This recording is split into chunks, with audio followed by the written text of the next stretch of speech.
Check, check. 1, 2. Hey, hey, hey, hey. Check, check. 1, 2. Hey, hey, hey, hey. 1, 2. Hey, hey. Hey, hey. 1, 2. Check, check. Okay.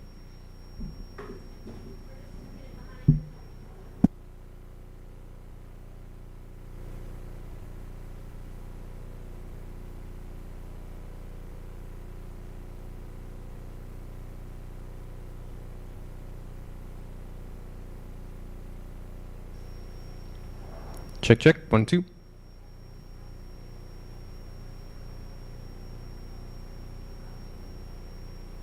Check, check. 1, 2. Hey, hey. Check, check. 1, 2.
Check 1, 2, check 1, 2.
Still getting. Still getting a buzz.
happy that well, here's one.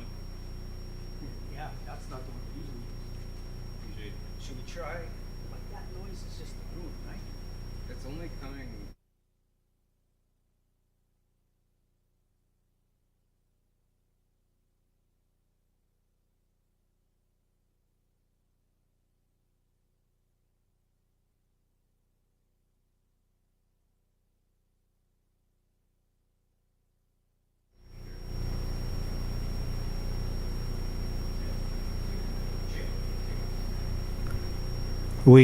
Okay, that's better. Check 1, 2, check 1, 2. So are you hearing that? Yeah, well, that's not the house system. That one's not. That's ours. So. Okay. So worst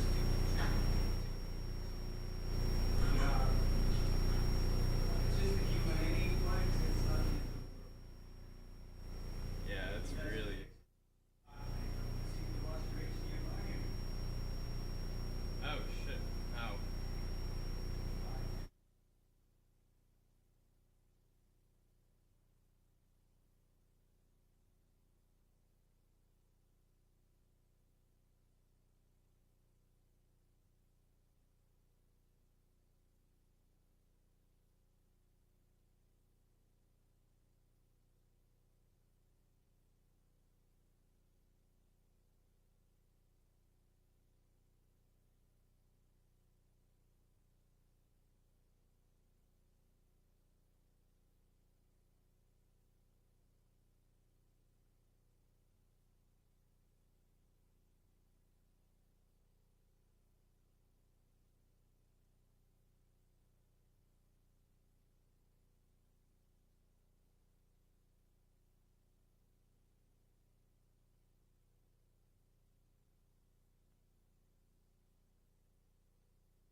Check 1 2 testing.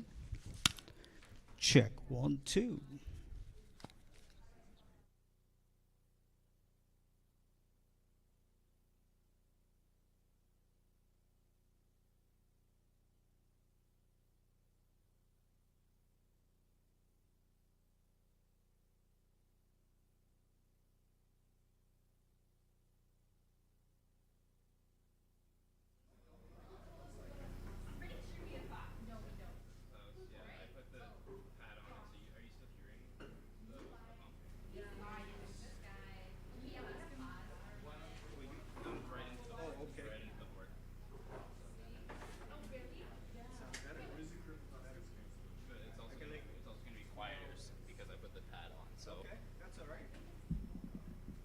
Hey, hey, check, check. 1 2, 1 2. Good.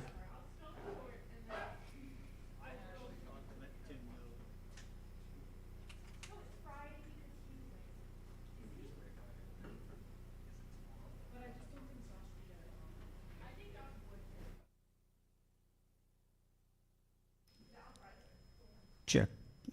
Testing 1 2.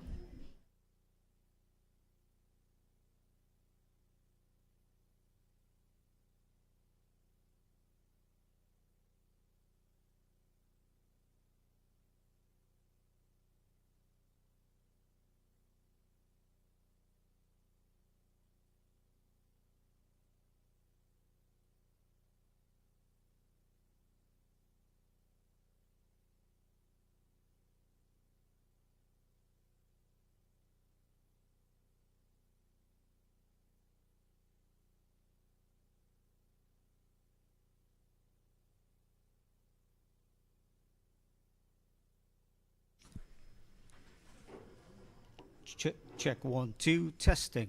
Check 1, check 2. Testing 1 2.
Check 1 2. Okay.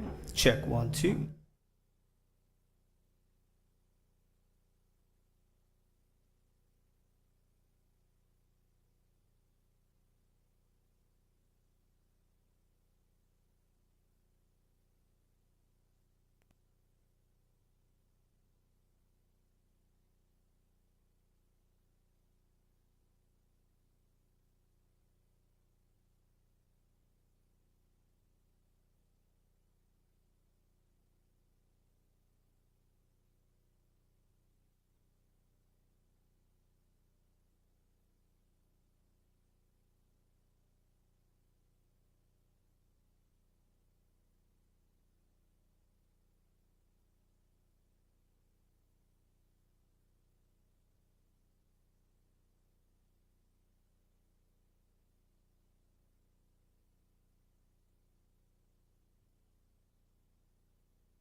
Good afternoon, everybody.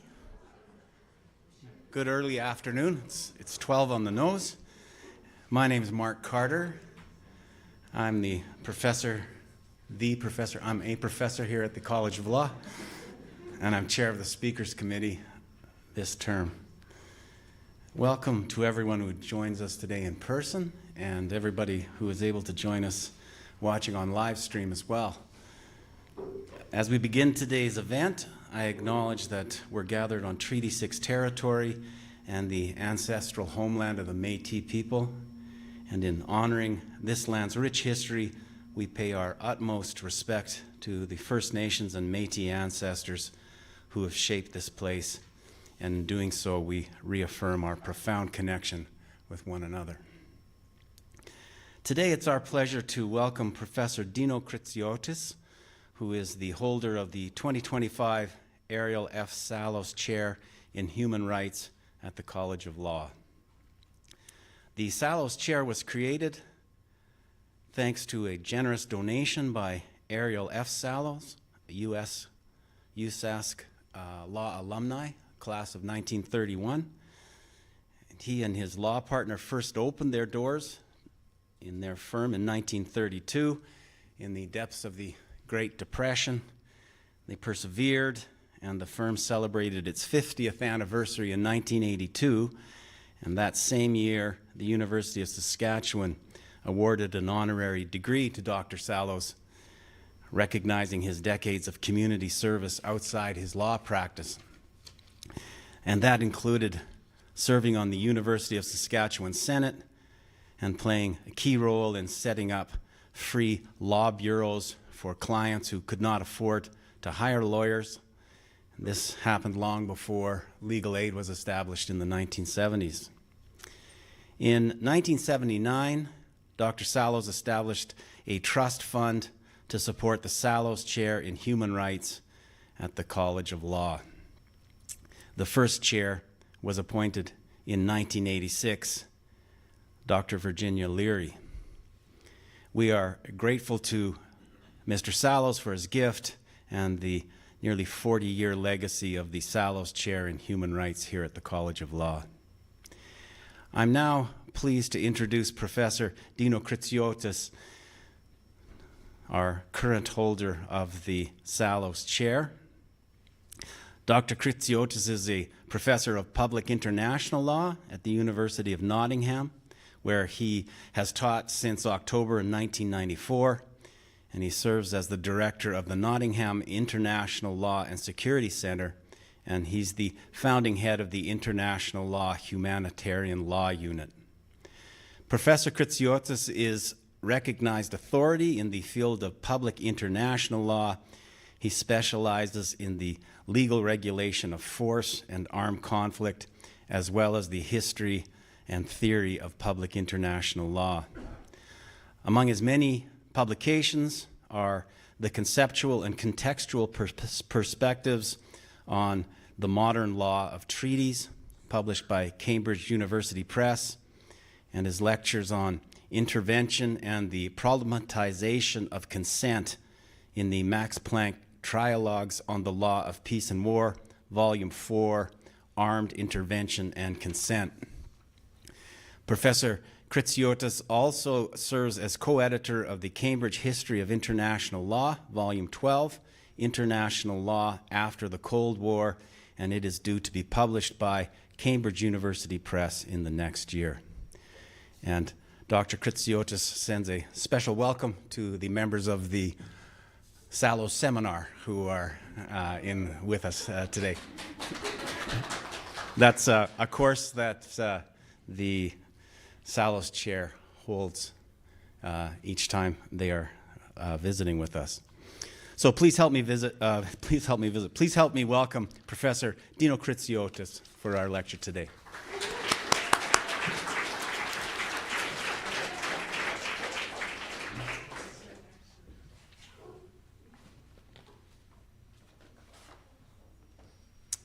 Thank you, Professor Carter. Dean Martin Phillipson, colleagues within the College of Law, dear students of Law 833, the Sallows Seminar, I begin too by acknowledging that this land is Treaty 6 territory, the traditional territory of the Cree peoples and the sacred homeland of the Métis Nation. It's a particular pleasure and indeed a great honor for me to appear as the current Ariel F. Sallows Chair in Human Rights at the University of Saskatchewan. I do so and deliver the annual lecture recognizing a man who, by all accounts, as you've just heard, was not an average citizen. For the life record he achieved beyond his career as a corporate lawyer and serving as a solicitor for the city.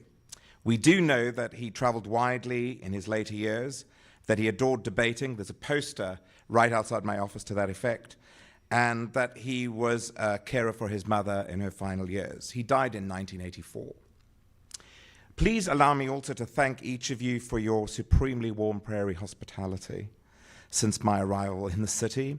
That has been measure for measure out of all proportion to the extreme temperatures that have greeted me in what I understand is an impossibly cold year. A particular shout out to Dean Phillipson for his generous invitation to and initial tour of the law school, and to Katie Richard and Chris Harris, both of whom have ensured a most harmonious landing into my new surroundings. And yes, I'm adjusting to the brutal minuses of outdoor living, especially after my freezing first night in the city. My adage ever since has been, frost Britain twice shy. Perhaps by way of preliminaries, I should set the record straight on some of the nomenclature, quite fitting for a lecture that has names somewhere in its title. The official designation of the chair honoring Ariel Franklin Sallows concerns human rights, which for many a public international lawyer has connotations with the period after the Second World War, marked by the adoption of the UN General Assembly's Universal Declaration of Human Rights. That specialization within the discipline has gone on to even greater things, with twin covenants on civil and political rights, as well as economic, social, and cultural rights, both of December 1966, and a range of regional instruments and infrastructures, and thematic pronouncements besides. Racial discrimination, for instance, on the elimination of all discrimination against women, on Indigenous peoples. As members of my Sallows seminar can attest, my field of interest and specialization is somewhat different, since it has a much older history and dates back to the 19th century, originally known as the laws of war, but now operating under the moniker of international humanitarian law.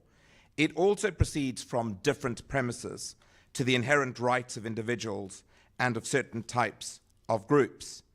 Its organizing mindset, if I can call it that, is that the soldier has the right to kill another soldier. And so we need to be alert to the ethos and sensibilities of that law, which takes armed conflict and indeed violence occurring within armed conflict as a given. It would be a mistake not to acknowledge this from the outset, or to assume that the law's ambitions were anything otherwise.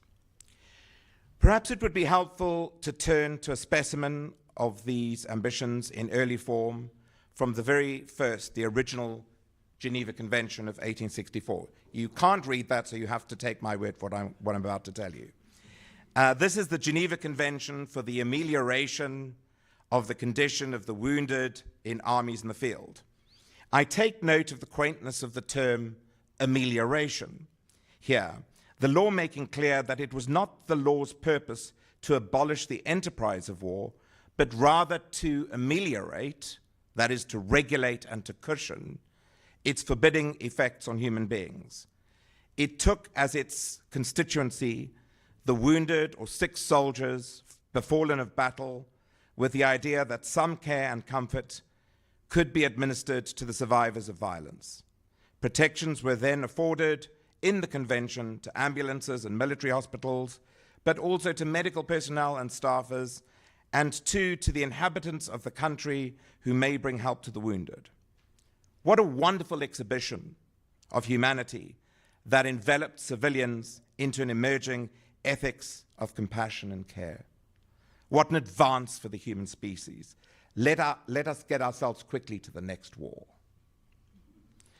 Observe, though, how these arrangements did nothing to disturb the fundamentality of permissible killing, wrought by the occasion of warfare itself, and the mentality, as was expressed a mere 4 years later in the Declaration of St. Petersburg of 1868, that the only legitimate object which states should endeavor to accomplish during war is to weaken the military forces of the enemy, and that for this purpose it is sufficient to disable the greatest possible number of men. More euphemisms from the law. Weaken the enemy, disable the greatest possible number of men. What is noticeable from this document is that the law did not move to curtail the amount of killing of the military forces of the enemy. These were fair game, and after all, was not that the entire purpose of war? No equation of violence was therefore made, no equation between means and ends. What the Declaration of St. Petersburg did do was rain down on what it called the employment of arms which uselessly aggravate the sufferings of disabled men or render their death inevitable.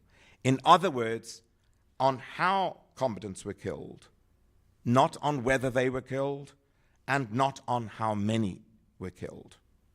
In this instance, projectiles under 400 grams in weight that exploded upon contact with the human flesh were outlawed, another choice demonstration of the law's proclivity to draw invisible lines between necessary and unnecessary suffering.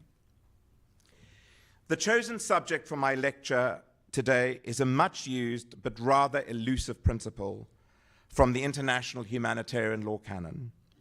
That is the so-called principle of proportionality. The lecture will unfold in the following way. I shall try first to set out the stall on the formal articulation of proportionality, concentrating on how it is framed and the work that it is designed to do as a matter of conventional and customary international humanitarian law. Once that is behind us, I shall share some musings on the civilian population, as the principle was devised with that idiom in mind, with the idea that some of its complexity will be unpacked and possibly better understood.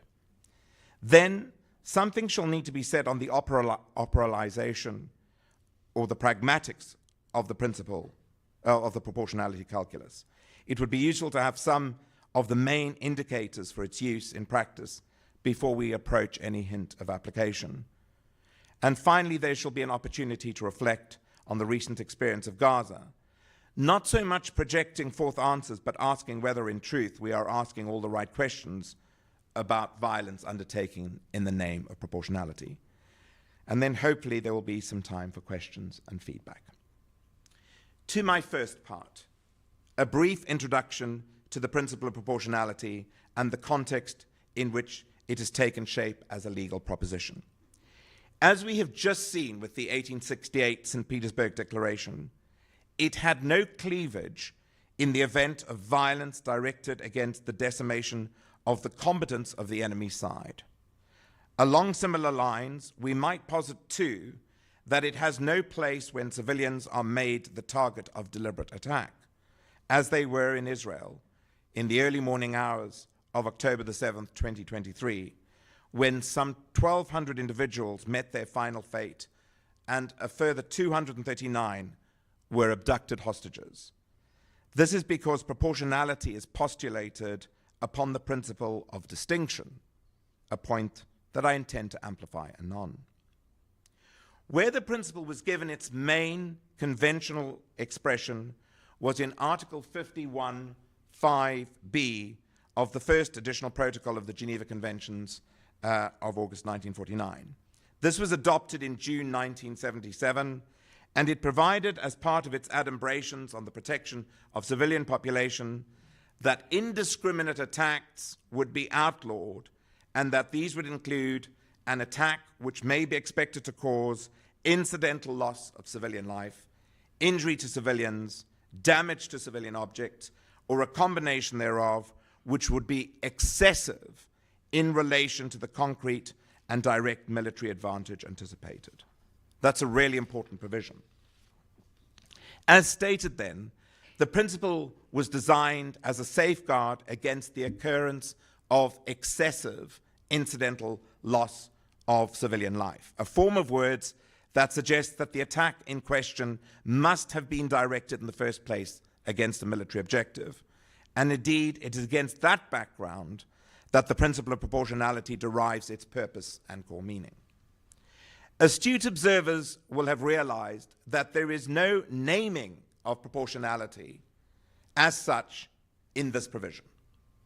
All we are given in Article 51(5)(b) is a direction to weigh or balance two marked considerations: that of the concrete and direct military advantage anticipated by a given attack, as against the projected incidental losses to civilian life and objects occasioned by that attack, whatever those might be deemed to be.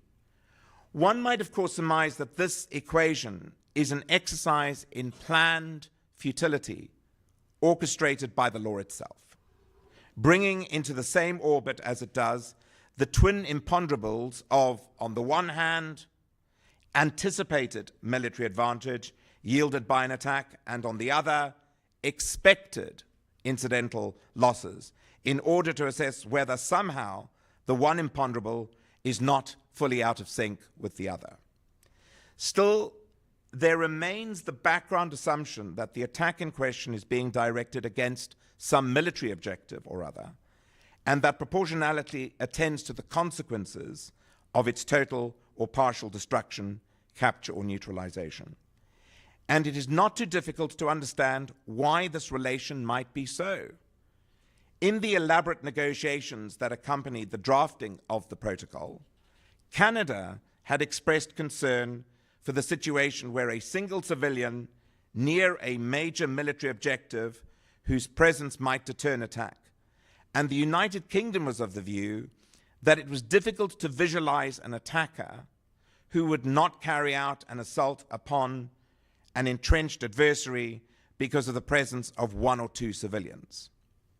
Many decades hence, in the targeted killings case of the High Court of Justice of Israel in December 2006, President Emeritus Aaron Barak took as his hypothetical the ordinary case of a combatant or terrorist sniper who is shooting at soldiers or civilians from the balcony of his home. Shooting at him will be proportionate, he reasoned, even if as a result of an innocent civilian who lives next to him or who passes innocently next to his home is hurt.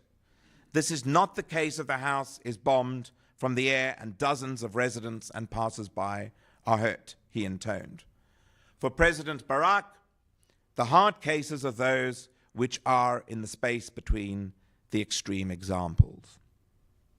By all accounts, then, what we might say is that some metric or mechanism had to be brought into being in order to leverage against some kind of excess. Lawyers always love speaking in ambiguities. And that while the identification of a military objective constituted something of a permissive function, that did not or could not entail a green light to untold or endless killing. This is where the principle of proportionality comes into its own. Its controlling or restraining function set against the freedom ushered to strike military and thus lawful objectives. Although in this we should be luminously clear, the principle of proportionality is not against all loss of civilian life. It is not even against incidental loss of civilian life. Its prescription is against excessive incidental civilian losses. True to form, the principle of proportionality occupies part of the ground mapped by the basic rule on distinction, also articulated in Article 48 of that same protocol, which stipulates that in order to ensure respect for and protection of the civilian population and civilian objects, the parties to the conflict shall at all times distinguish between the civilian population and combatants and between civilian objects and military objectives, and accordingly shall direct their operations only against military objectives. I said in my introductory remarks that it would be useful to share some reflections on the said civilian population, since the principal features in a provision whose rubric is stated to be the protection of the civilian population. And I presume that that might have something to do with any act of treaty interpretation.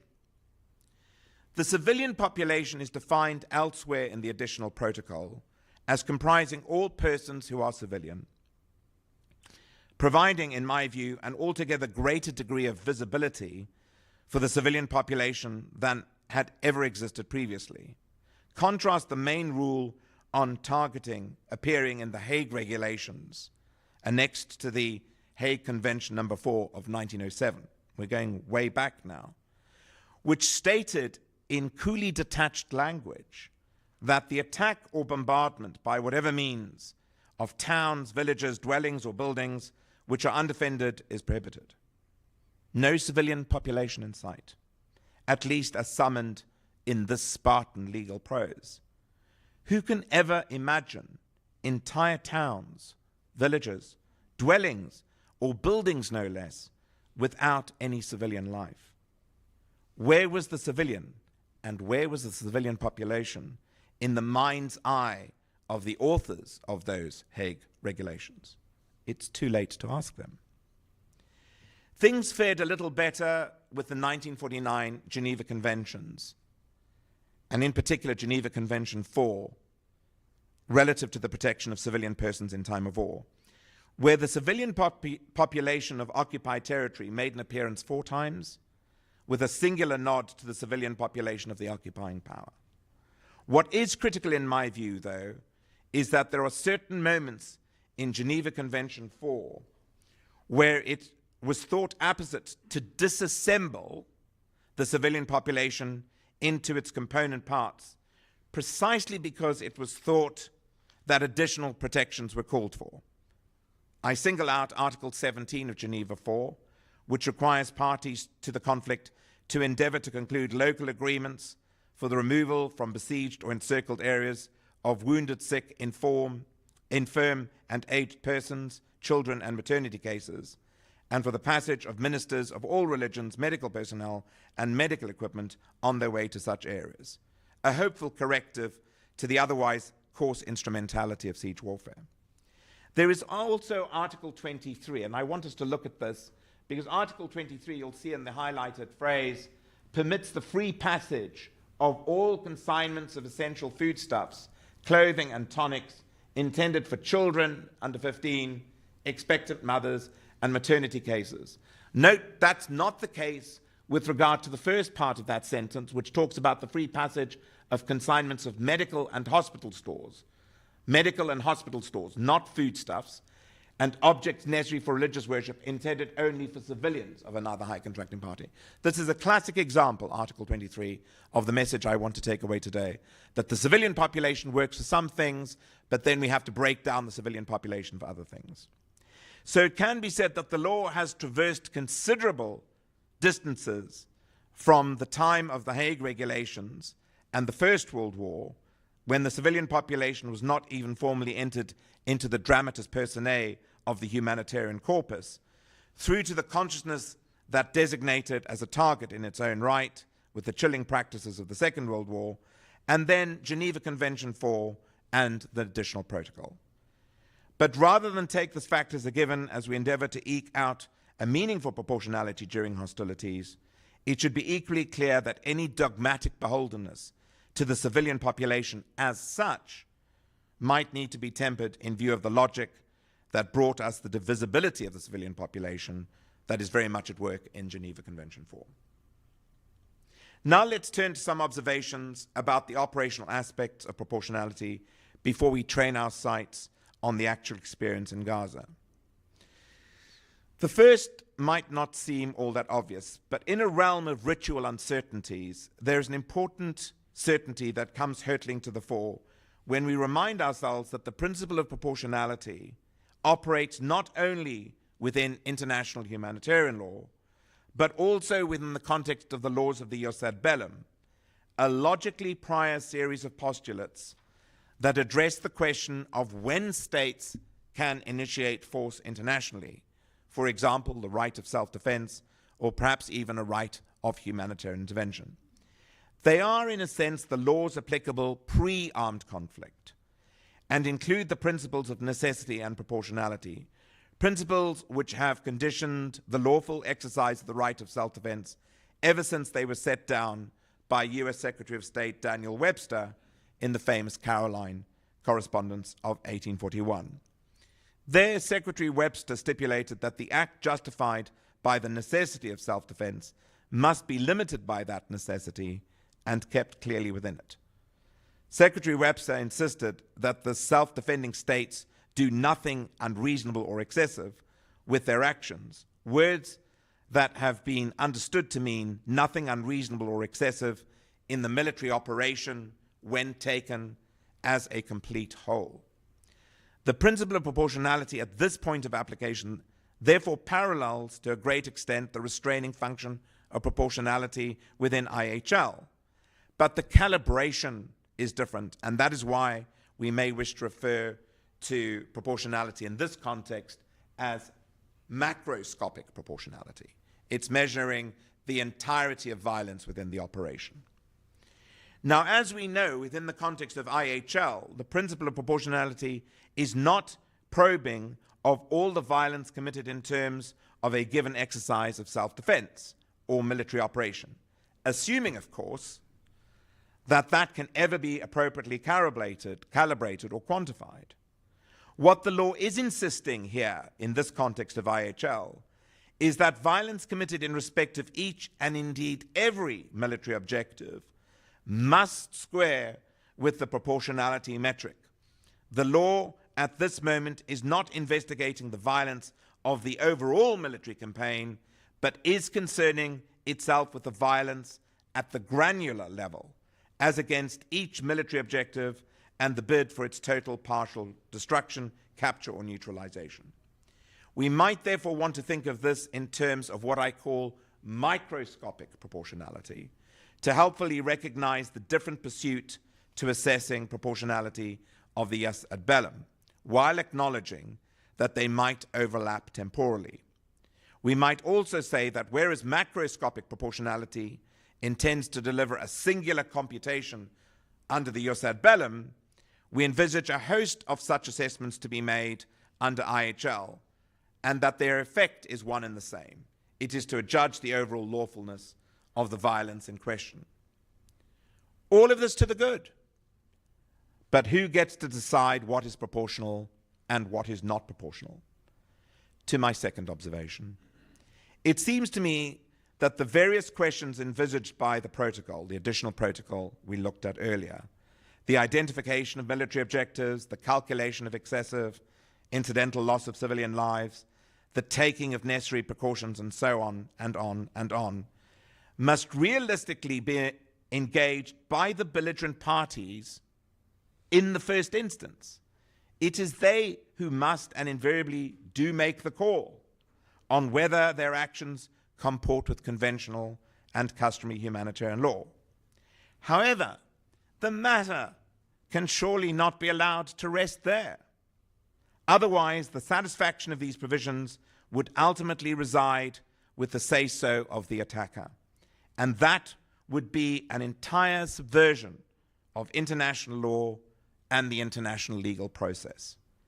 In any event, all of the high contracting parties to the conventions and the additional protocol are under the solemn obligation to respect and to ensure respect for those laws in all circumstances.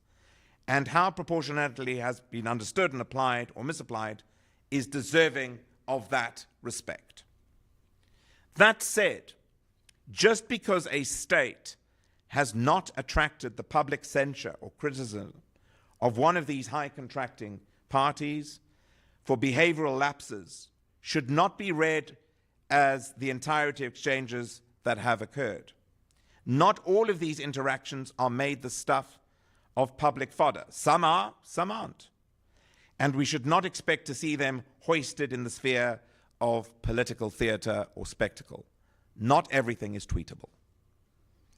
However, some of what has been seen does not inspire great confidence, certainly to this mind, as when the then British Defence Secretary Grant Shapps was pointedly asked on national television in November 2023, whether he thought Israel had, quote, gone too far in its response to the horror of what happened. His reply: the UK believes strongly that Israel must act within international humanitarian law. One can only marvel at how a jus ad bellum question was answered by reference to the entirely separate predicate of international humanitarian law. All the more reason for us to distinguish between macroscopic and microscopic proportionality. But if politicians do choose to enter the legal fray in this way, they really should be in full command of their brief. By his response, was the Defense Secretary to be taken as saying that the UK does not believe that Israel must comply with the jus ad bellum, the law of the United Nations Charter? Are only the Geneva Conventions an issue, in his view? Otherwise, why mention international humanitarian law and only international humanitarian law in response to that question?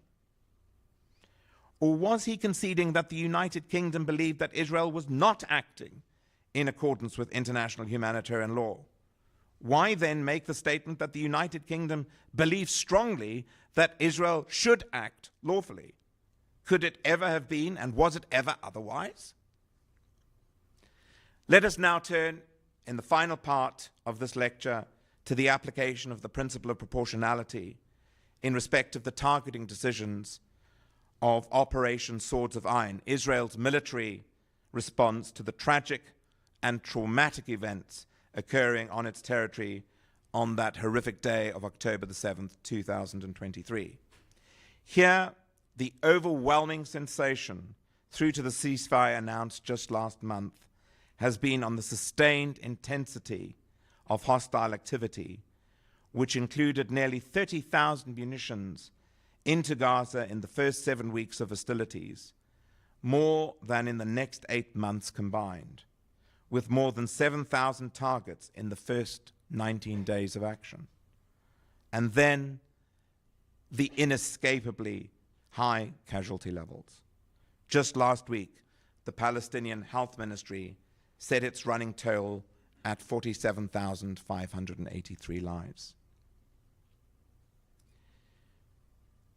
Speaking to the nation soon after the ground operation had got underway in October 2023, and reaching for the explanatory power of earlier precedent, Israel's Prime Minister Benjamin Netanyahu said this: in 1944, the Royal Air Force bombed the Gestapo headquarters in Copenhagen, a perfectly legitimate target.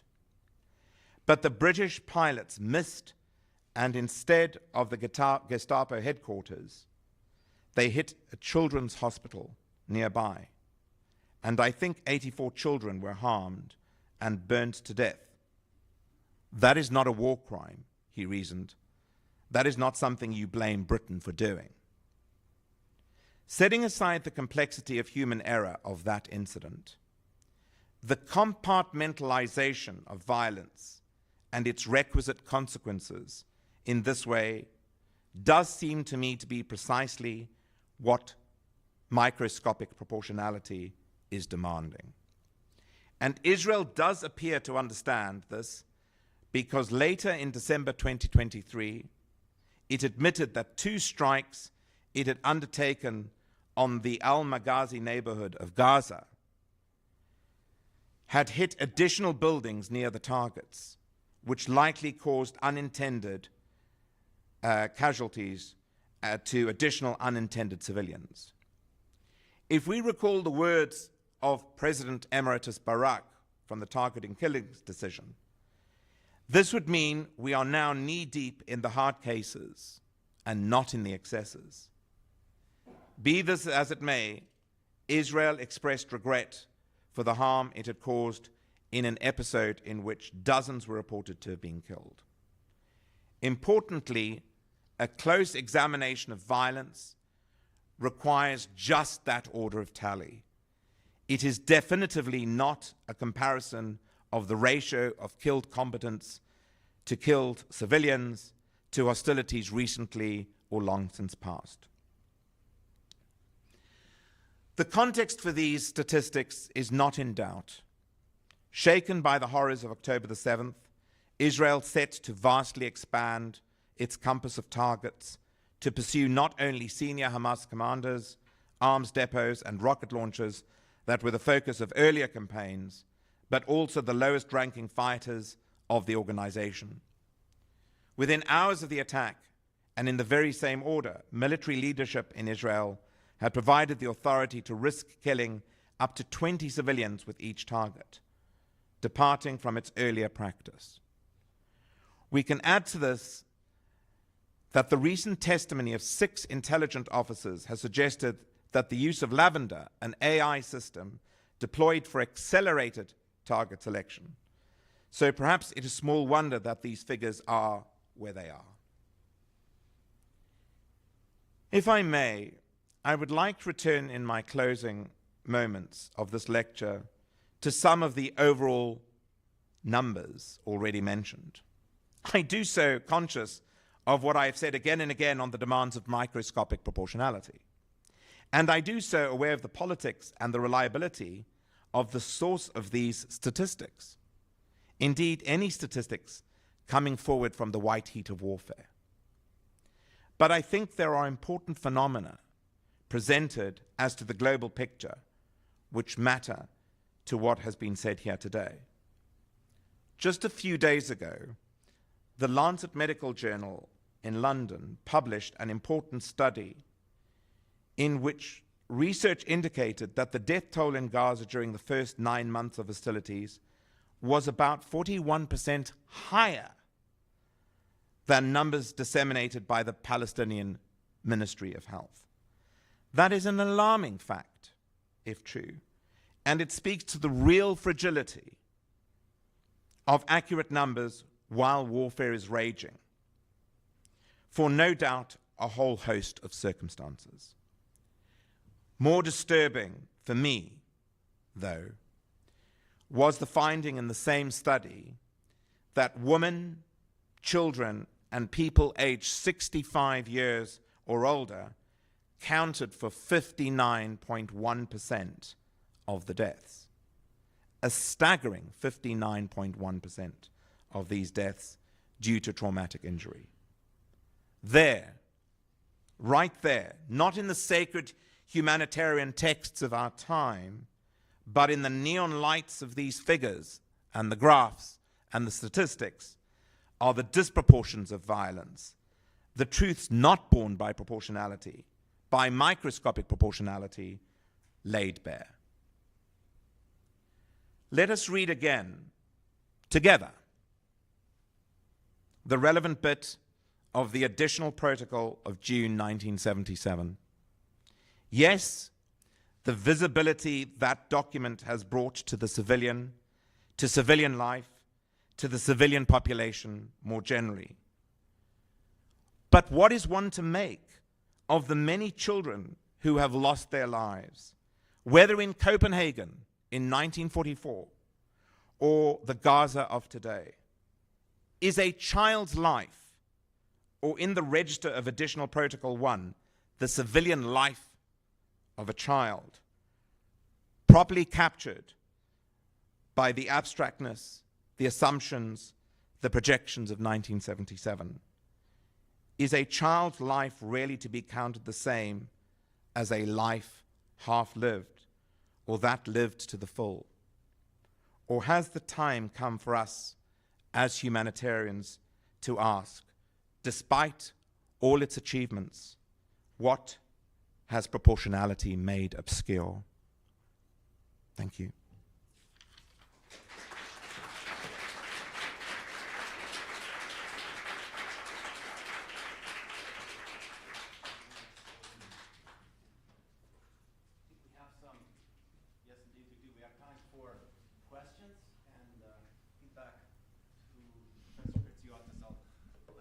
That's perfectly pronounced, by the way. I must compliment you on that.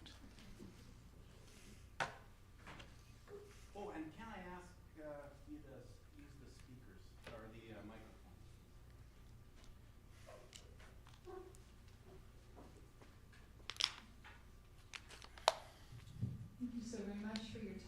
I'm Robin Hansen. What other principle might work, broadly speaking? I agree. It's, well, I don't know, maybe I shouldn't put words in your mouth, but to me it doesn't really seem to be standing up to the challenge of making warfare a little less horrendous. Thank you. Do you want to take a few questions, or can I respond to that? Thanks, Professor Hansen, for that question. I think that the compulsion of international humanitarian lawyers with every armed conflict is to apply the law as stated, as it exists. And one of the greatnesses of being able to teach international humanitarian law is the ability to say to students, never take law as a given. Develop a vision for a better international humanitarian law. And I think that in answer to your question, if there was a vision, it would either be trying to calibrate the deaths in a proportionality metric, which I think would be quite difficult to do, or to devise another scheme entirely. I mean, I think because we have the principle of proportionality, the game is already half won by the virtue of the fact that it's there. It just is in how it's interpreted. And I think one of the great difficulties that all of us have had in watching events unfold is that international humanitarian law doesn't seem to have a restraining function. It simply seems to have a justificatory function for the actions of states. And I think part of my lecture today has been designed to say we really need a rethink about the law we so confidently apply.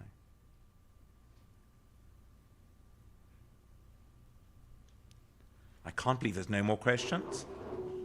There you go, Heather.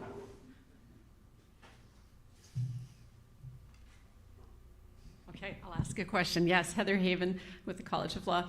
It's interesting because when I'm looking at this proportionality, or at least what seems to be articulated in the 1949 protocol, it does, you know, we're after World War II, we've had these horrific bombings that have happened.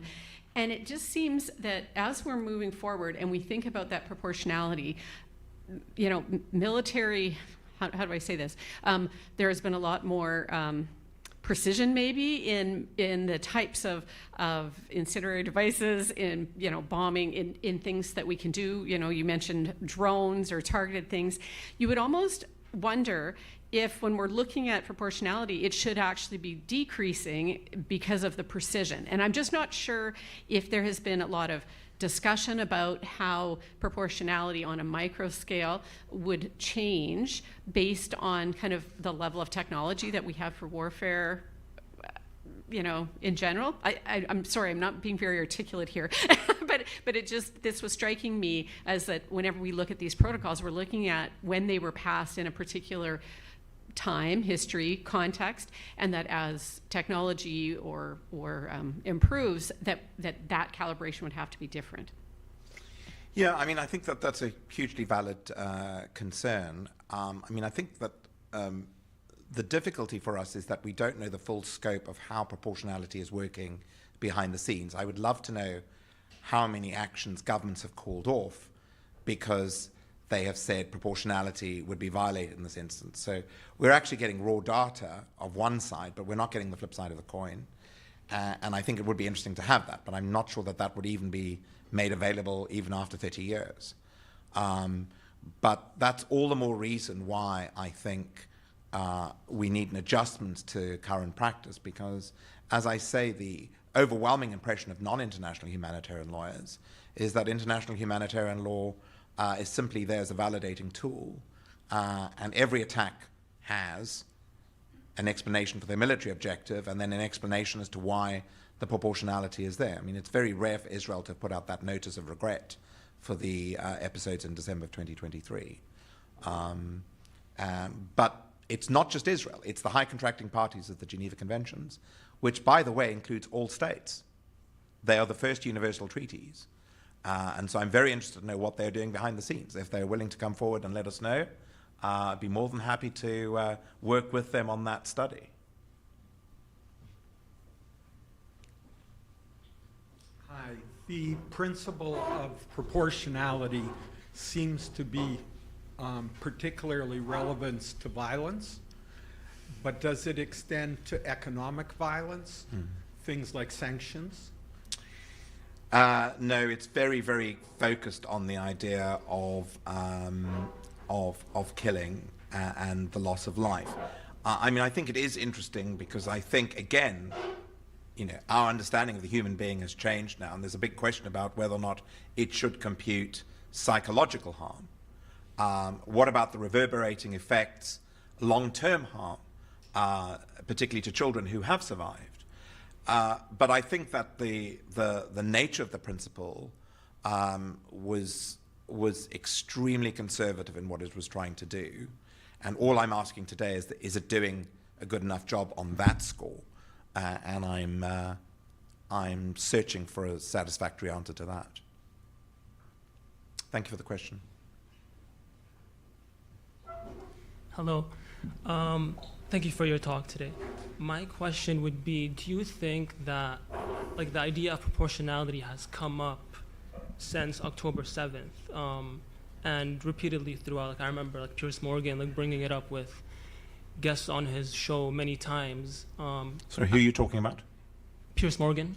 Yeah. That well-known legal sage. Yes. So do you think at any point the topic of proportionality became kind of silly, given the blatant, disproportionate loss of life to civilians and infrastructure and hospitals? Do you think at any point it became kind of a silly topic of conversation, given the entire context of what was happening and what continues to happen? Did you not just hear the lecture I gave? I did, yeah. I mean, I think you're, sorry, I don't mean to take a shot at you, but I think that, yes, I definitely think that there could have been more vocality about proportionality. And one of the things that's very interesting is that when we've experienced this vocality, it's quite a muddled understanding of the law. Now, one issue that we have to contend with is, has international law become too complex that only if you take the Sallows seminar will you understand it? And I think that that is a real danger of adding layer upon law, because the more laws you manufacture, the more likelihood states are going to find an opportunity to exploit laws to their own advantage. Remember, international lawyers are no different to lawyers per se. They deliver for their client. So hopefully this will make some small corrective to that set of omissions that you have properly identified. Thank you. Hello, Dwight Newman from the College of Law. I wanted to ask you to reflect a bit on the moments of legal development, connecting this to the history of international law, and, which obviously you study as well. Have the moments at which international humanitarian law has developed more been more at moments of more moral agreement amongst more actors immediately after the Second World War, say? And do we have those conditions today in a way that would allow for the kinds of developments you're urging? Or what would be good conditions in which to get towards greater development of international humanitarian law? Yeah, it's a great question, Dwight. Thank you for that. I think that it is very noticeable that in 1949 they were very concerned about the civilian population, but they don't actually articulate the principle of proportionality. So one of the startling elements of this study has been that proportionality is only articulated in 1977, which is extremely late into the 20th century. But actually, when it was enacted in 77, numerous states came forward and said, oh no, this proportionality principle is already there in customary international law, and all the treaty is doing is expressing it in conventional form, which is why I revert to conventional expression. But I think that part of the difficulty for me is that states don't seem to necessarily follow every single episode of every single conflict. Remember, Gaza is one of many conflicts that are going on. Ukraine is on the books, Congo is on the books, et cetera, et cetera. And so the question really has to be asked is the idea that as high contracting parties, as the mainstay of these conventions, must they really be the oversight for every single conflict all of the time? That's one interpretation of what the Geneva Conventions are saying, that high contracting parties must ensure respect in all circumstances, i.e. every conflict. I mean, is that really realistic, is a good question to ask. I think my fundamental instinct is we have a principle here, we need to work with it. It's not enough that it's on the books. It needs to be properly understood, studied, talked about, elaborated, exchanged with, and hopefully papers written about on it for its reform.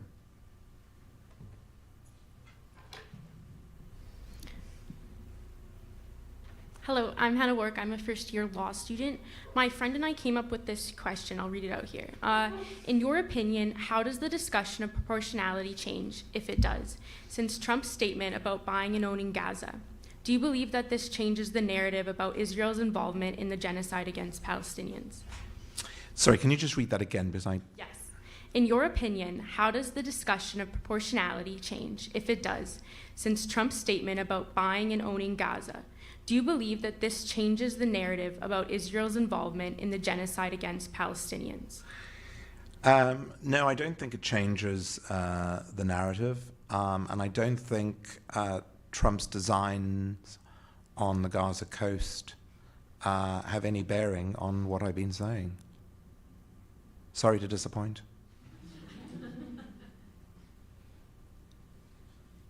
Hi, my name is Maurice LaBelle. I'm a faculty member in the College of Arts and Science, Department of History and International Studies. I'm wondering if you can connect your discussion of proportionality with the ICJ case of genocide against Israel. And where does that particular evaluation or case fit into some of the wins that you're contributing to? So I've studiously avoided the genocide case because part of the difficulty for international law has been these really critical norms such as genocide and torture become complete overtakers of the public debate, when actually Israel is not only bound by the Genocide Convention, Israel is bound by the Geneva Conventions and the norms of customary international humanitarian law. It's not mutually exclusive. So Israel has to be bound by both those norms, which was my response to the earlier question. And I think that that is the critical element. The Israeli judge in the genocide case made the statement that actually this is better looked at under the statements of international humanitarian law. But my view is that one of the parties of the Genocide Convention has made the view that, genocide may be taking place within the context of the conflict. That is a separate question to, is Israel complying with international humanitarian law? There was a time when genocide was connected with the idea of war and armed conflict, but that has now changed. Genocide can occur outside the context of an armed conflict, and that is what that situation is addressing. So I don't think it's actually dominating or affecting the debate with respect to what I was doing today. I think the critical point is to make space and make room for understanding what are the obligations of IHL, and in particular, what does proportionality demand? And that's what I wanted to focus on today. Can I ask a question? It's just to maybe zone in more specifically on the relationship between proportionality and genocide. Because genocide is in part measured by the lack of proportionality, isn't it?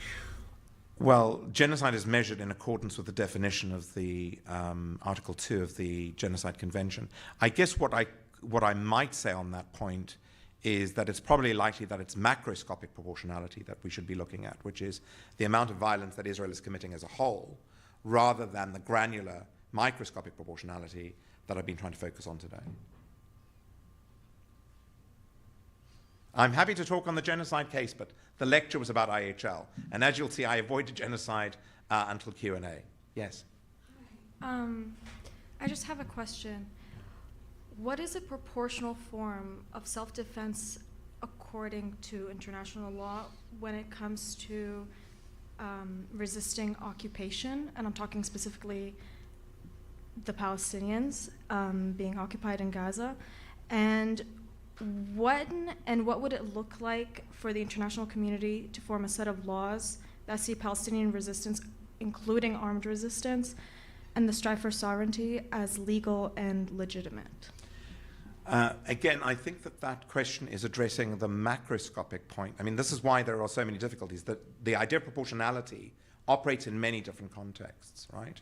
And I'm trying in the lecture to isolate the idea of what proportionality is trying to do in IHL.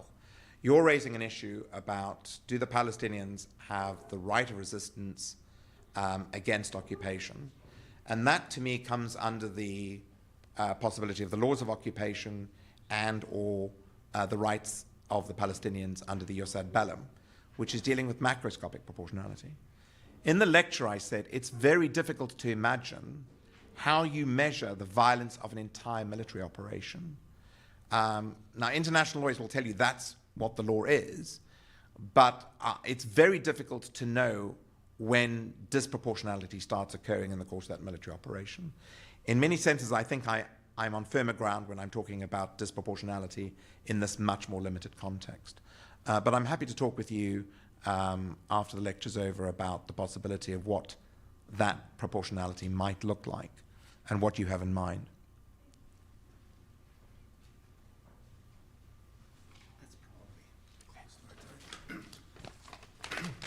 This is on behalf of the students at the college. Let me thank you very much, Dr. Kritsiotis, for your fascinating perspective on this important issue. Thank you so much. Thank you.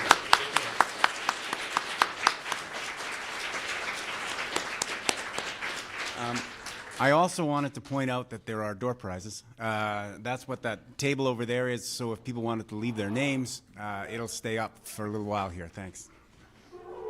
Thank you very much.